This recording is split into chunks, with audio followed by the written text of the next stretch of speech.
Hey, Dr. John here with LifeSpa Ayurveda. Today I want to talk about the dangers of indoor air pollution. We all know that the air is polluted outside. In fact, a study from the World Health Organization showed that 99% of the population on the planet are breathing air above the safe limit. The United Nations put out a report and said that air pollution, the particulate matter in air pollution, is the #1 environmental health threat on the planet. Also, here in the United States, the EPA in 2019 put out a report that said that 70 million tons of toxic chemicals are dumped in our atmosphere every single year, filtering down on the air we breathe, the water we drink, and the food we eat, even the organic food. So that air obviously gets into our homes, and our homes have issues as well. So there's a lot of things about indoor air pollution I want to talk about. And one of those is incense and candles. Are they safe? Are they actually helping you? It doesn't really make sense that we should breathe a lot more smoke than we are already breathing when we go outside. And the studies actually do kind of support that. And that's what I want to talk about today, is the potential dangers of incense and candles, particularly scented candles, when you breathe the air. I've written a very comprehensive article on my website at lifespa.com where you can get all the science and go to the links and read up on all the science if you like. If you're watching this on YouTube, please subscribe to our channel. If you're watching this on my website, please sign up for our newsletter, get this information in your inbox, and also check out our Ayurvedic store. We have all of our organic Ayurvedic herbs and skincare. It's an amazing place to get all your Ayurvedic shopping done. Okay, so here we go.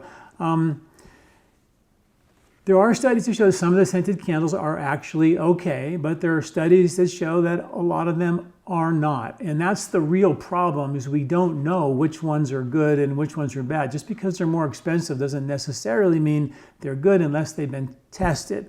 One study showed that they put scented candles in an environmental test chamber, and it was releasing carbon monoxide. It was also releasing nitric oxide, nitrogen oxide, not to be confused with nitric oxide, which is actually good for you.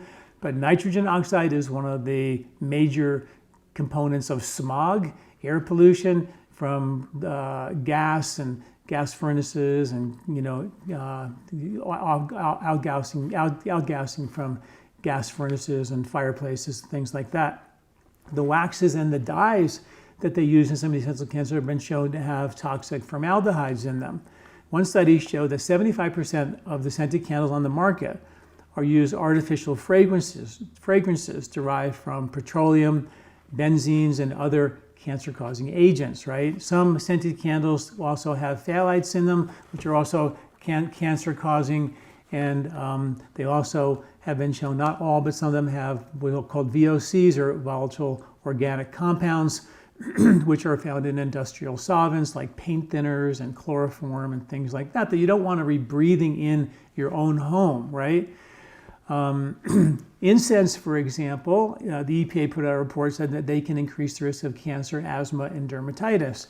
Now, there's some interesting studies in Asia where kids who would, go to school and then come home and breathe incense that was constantly burning in the homes. And they found that one study with 3,700 kids, 7th graders, whose moms and dads burned incense in the home, kind of a religious thing that they do, increased asthma, constant wheezing, lifelong wheezing, in fact, and the need for medications. Another study with 5,000 14 to 16-year-old kids, where 70% of the time they were burning incense. 70% of the kids had incense burning at home.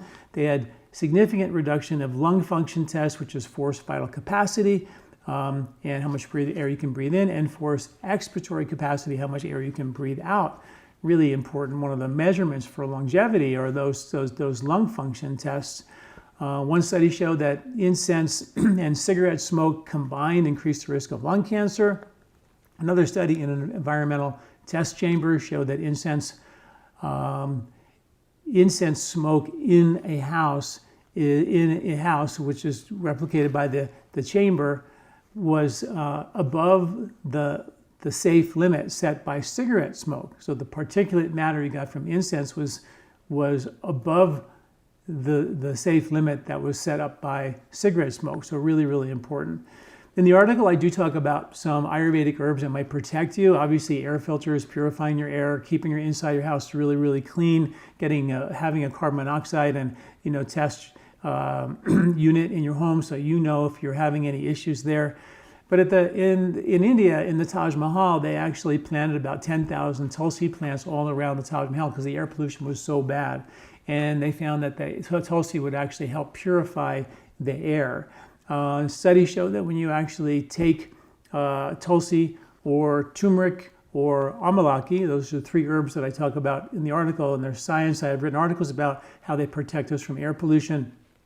And they actually help protect the body from the DNA damage, which is really the major concern with air pollution. So that's something for y'all to be tuned into. If you live in an area with a lot of air pollution, or your home is, got indoor air pollution, I would highly recommend you really limit the amount of scented candles or incense you burn. And if you are in a home where there are issues, mold issues or pollution issues, or even outside with smoke and fires, consider taking some of these Ayurvedic herbs that actually protect you from the DNA damage linked to the particulate matter. All right, thanks for listening again. If you're watching this, go to my website at lifespa.com and read the full article, get all the science behind this. Kind of really interesting, something we don't talk about a lot, but something really important. Thanks for listening. I'm Dr. John Douillard. Do you like this video? Don't forget to subscribe and share. This recording is brought to you by LifeSpa, where ancient Ayurvedic wisdom meets modern science. Get access to free health video newsletters by Dr. John at lifespa.com. These statements have not been evaluated by the FDA. These products are not intended to diagnose, treat, cure, or prevent any disease.